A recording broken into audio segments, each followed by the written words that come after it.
This is one of those things. This is definitely something that's happening in Legends. They haven't adapted certain... I don't mean anything bad by it, but like, one thing I almost wish is that if they were going to change the continuity, I wish that, and some people are going to disagree with me here big time, but this I think would be beneficial, and I'm being serious about this. I wish that Disney, in their new canon, what they've laid down, what they say is actual, I wish they would just go full tilt, release a 100% 9-movie remastery. Yes, I said that. I said remastery. I said that dirty fucking word.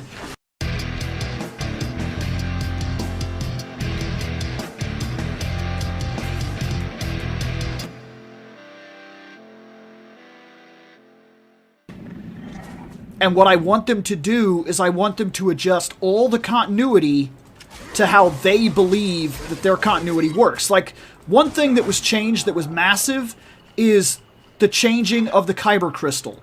The fact that the Kyber crystal is no longer a crystal that you just, like, find and it's already a color, that is a huge, huge deal, and it changes a lot. Like, it changes an extraordinary amount. Because, look at this. Just listen to this one part here, and you'll understand where I'm going with this.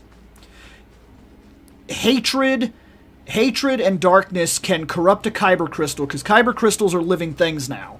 And I'm going to be honest with you, I like this aspect more, that Kyber crystals are clear, and they're living entities, like, you know, like crystals, and that there's something in the Force that bonds with them and you, and through the use of said crystal and lightsaber, that is when the colors are chosen. So it depends on the Jedi. And now they have the red is no longer a synthetic crystal. It's that you force the crystal to bleed. Through your hate, your rage, your darkness in general hurts the crystal, causes it to bleed. I actually don't hate this. And I think that it would change, just a small thing, but it would be really interesting. If they redid the movies, I would buy it for this one little effect. Say they go in and they fix it, okay? Vader, when Anakin becomes Vader, and all that hatred and all the killing children and shit like that, at some point, that is going to cause the bleeding of his crystal. And his lightsaber should be red by the time we get there. The lightsaber should be red by the time that we get to the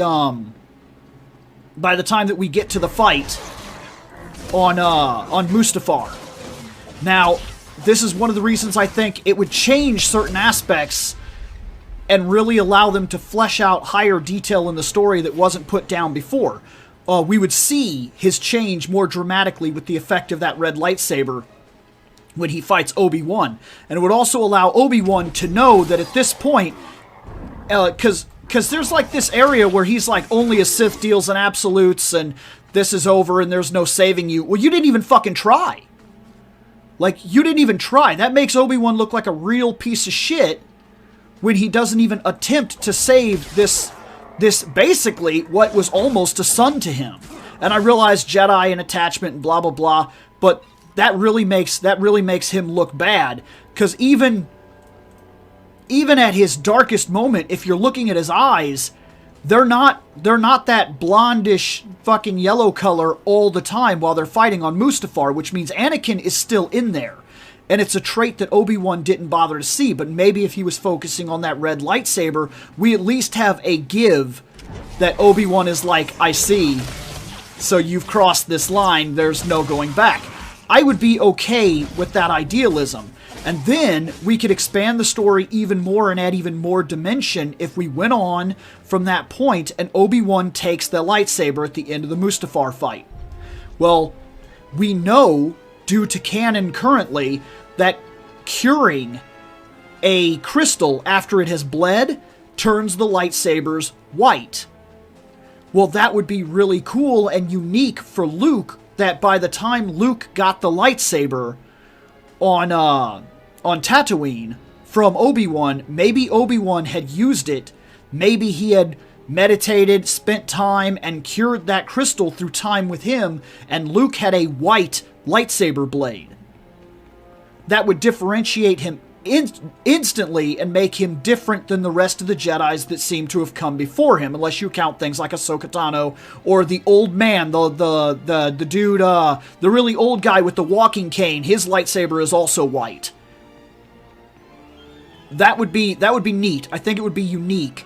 And then it adds even more power to the idea that later on, when Luke builds his own lightsaber, the blade is green. We change it to green. I'm not against that idea at all. And then years later, when she gets a hold of the lightsaber, it would again be white. And it would be a striking thing. And in little things like when they have the giant battle at the second movie, not the second movie by the actual movies as they were made, but you get it, episode 2. When they come into episode 2 and everybody's popping lightsabers and there's like literally 60-something Jedi on the field right there and we're seeing all that, it's all blue and green. But that's bullshit, because we know now in the continuity that they've laid out anyway, that if those crystals bond with people, we should see greens and blues, and we should see like the lighter blues, and we should see the different shade greens. That is a chance to add to the idea that there's a personality and power in each person, and you can demonstrate the differences. This is theatrically even. You can differentiate the abilities and attitudes of a certain person instantly just by the sight of their lightsaber. Because we do this in movies. Like when you watch Sam Raimi's Spider-Man, Peter Parker's family is mostly doused in blue because it is a color that causes a certain form of emotion within us. And that's not the only time they do it. If you watch, they constantly drape the characters in the Osborn family in greens. Their suits are like dark grays, greens. The interior of the car is green. The inside of his house is greens and browns. These are unwelcoming, dirty, harsher colors that tend to push off the emotional warmness, which shows part of Harry's character instantly. It's subconscious. You're not supposed to think about it. You see it. It's visually given to you that these characters are a certain way. Hell, Peter Parker's bedroom is covered in little blue spider webs. Watch it. Every single scene in the Sam Raimi movies are designed to tell a story before it's ever told, such as the red dress. That is...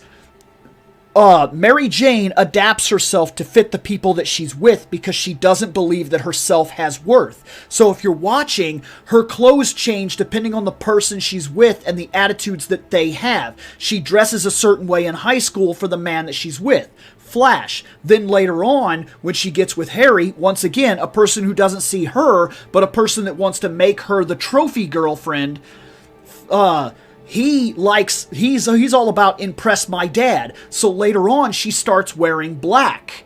She does that because it's for Harry. It's not for her. It's for Harry, and it's for the fact that he wants to impress his dad, and it showcases that she has not found herself. The little times when she tries to express herself, she's put down, such as the red dress.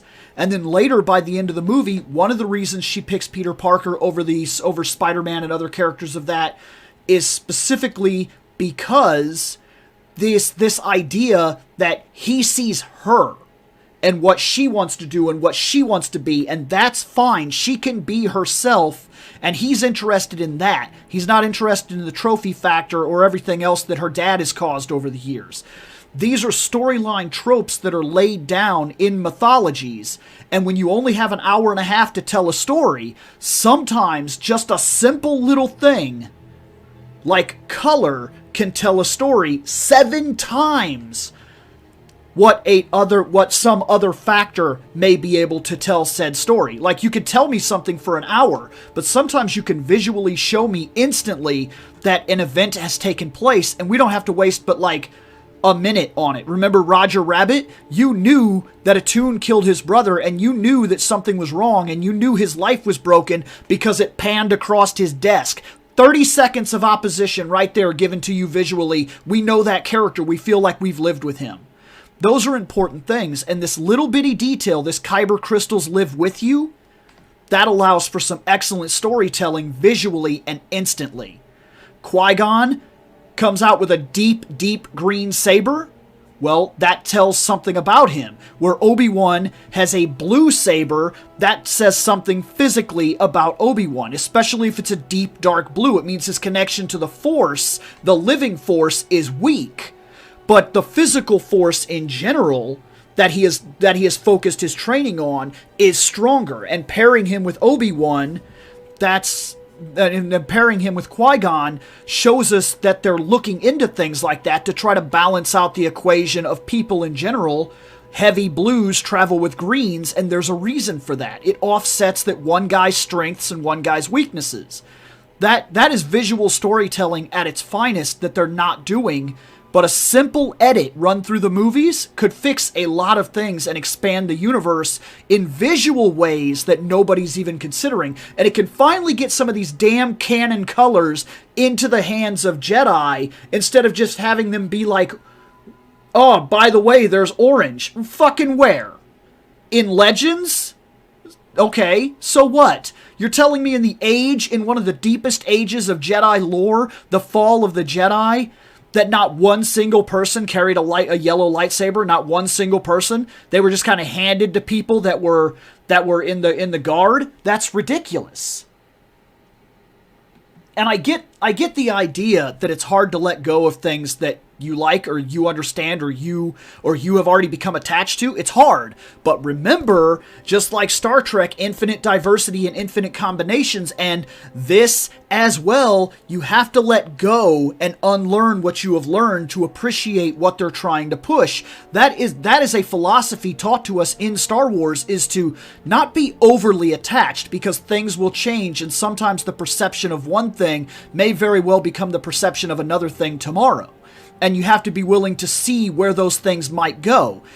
You do have to be ready to stand against it when it's wrong, but you do have to be willing to try to see where these things go, because you never know where they could be leading you. It could be a good thing.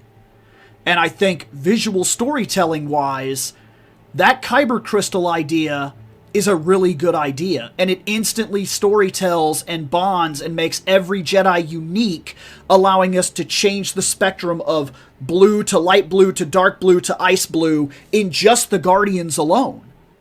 I mean, look, like I said, think what you want, and I know that it's going to be hard, if not impossible, for some people to get behind what I just said, but I'm telling you, you have been fed this kind of storytelling your entire life. It's theatrics. It's basic, literal basic storytelling 101 theatrics. It's written into everything that you've been a part of, even Star Wars, for years. Why do you think the bad guys were in black and white? Like, there's a literal reason that everything was gray and black and white, and then when you went on to the good guys, everybody is surrounded in greens and blues and yellows and shit.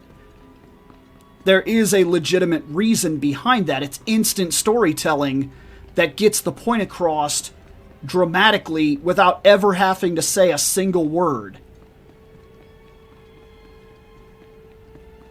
And it's been done in every movie you could think of. Why do you think when you watch an anime, the bad guy has a deep fucking awesome voice? It's because he's the bad guy. We don't want to think about it. We want to know instantly before we ever do a thing that is the guy that we need to pay attention to.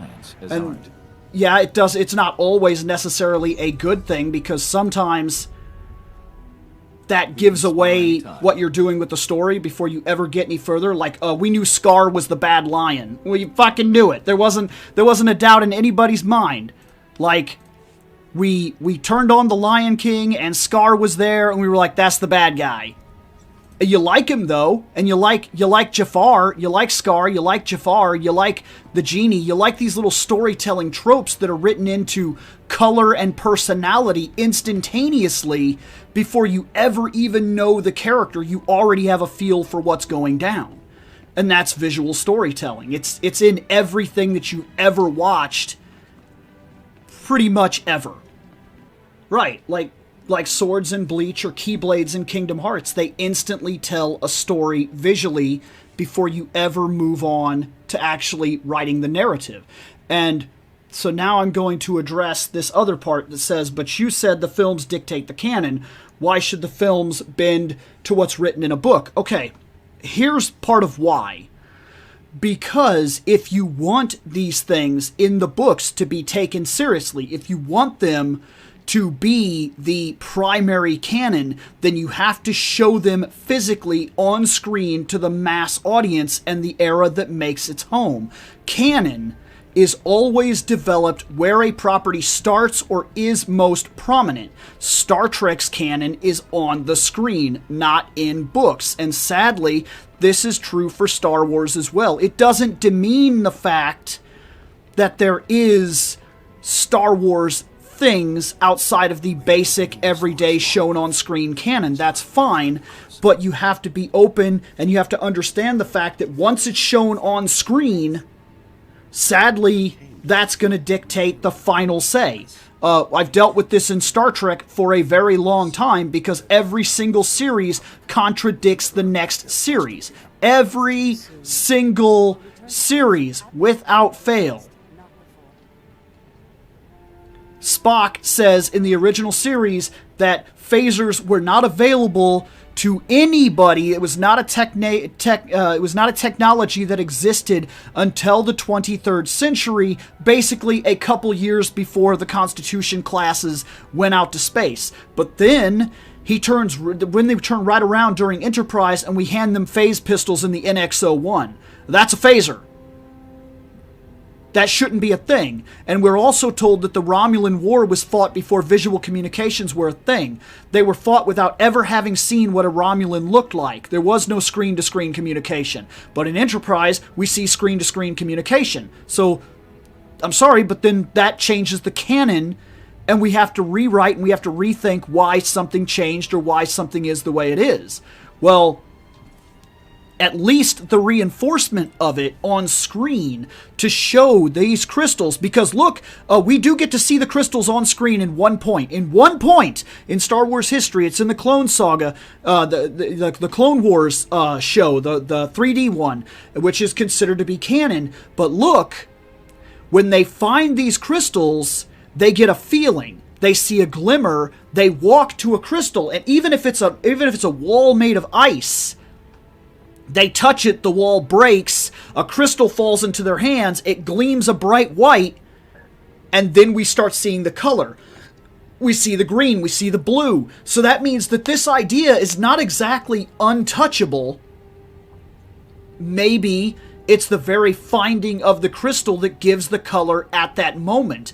And just like science changes continually and backs up things or changes the things that we understand, the Jedi don't know everything about the Force. If they did, they would never have trained Anakin. Ever. It never. They never would have fallen out of their own power. They never would have been blinded by the dark side of the Force if they know so damn much. But it's the things that they're putting down on paper, the things that they claim are law, that gets them in trouble. And maybe they don't know everything. Maybe the crystal does choose its color after linking psychically somehow through the Force with its user, and then it becomes what it is. So the fact that years ago Mace Windu had dreams about a purple lightsaber means that crystal was calling to him and had already linked with him in the Force and had already taken a color. He went and got it.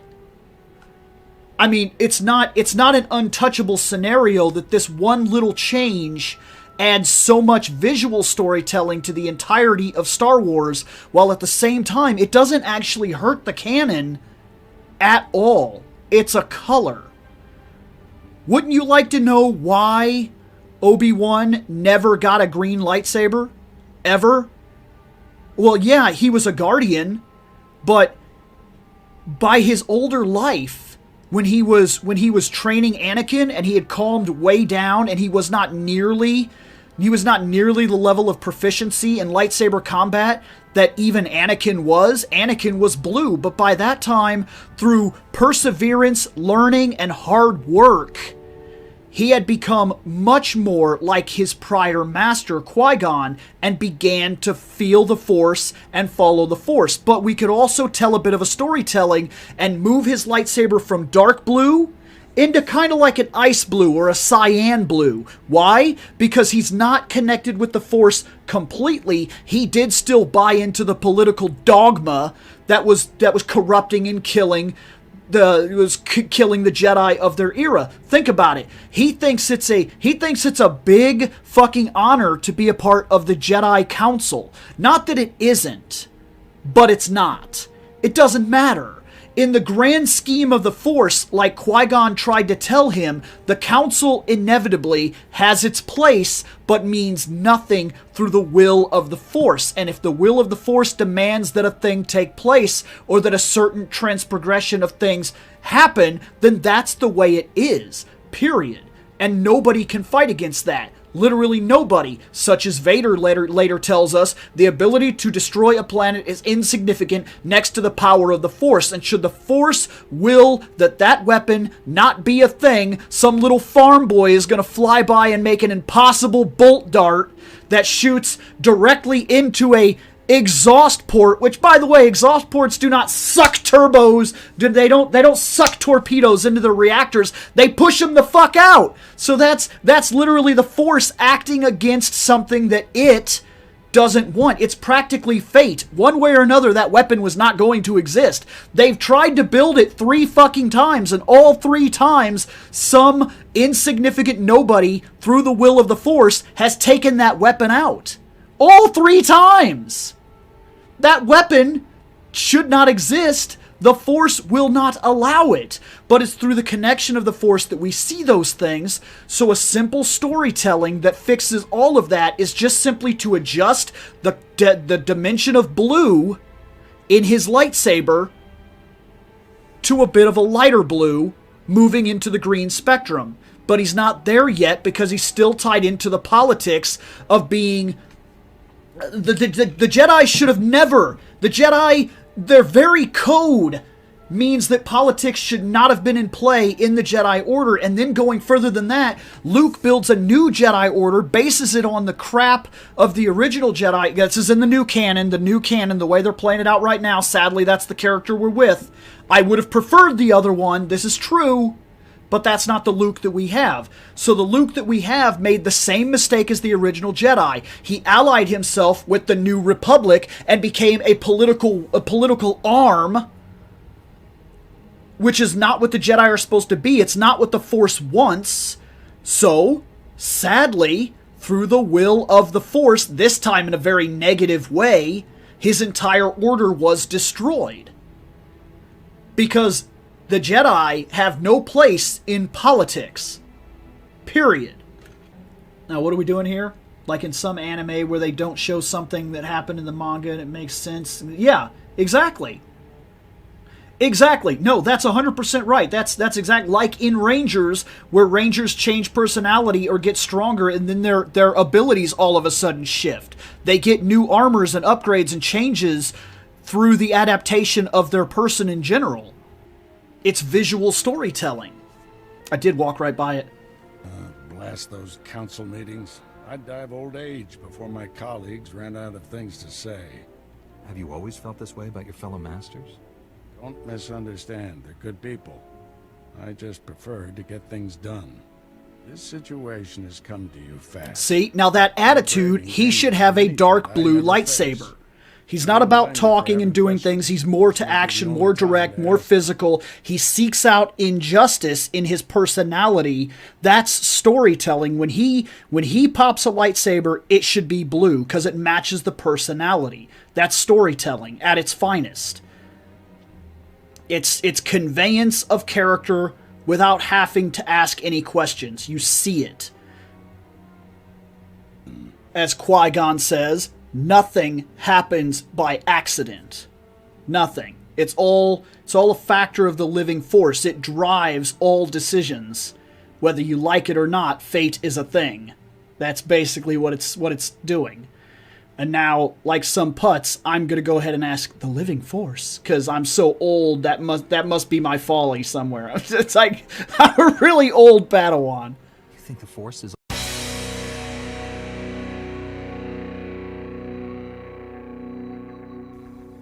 I have spoken. Take what you will from it.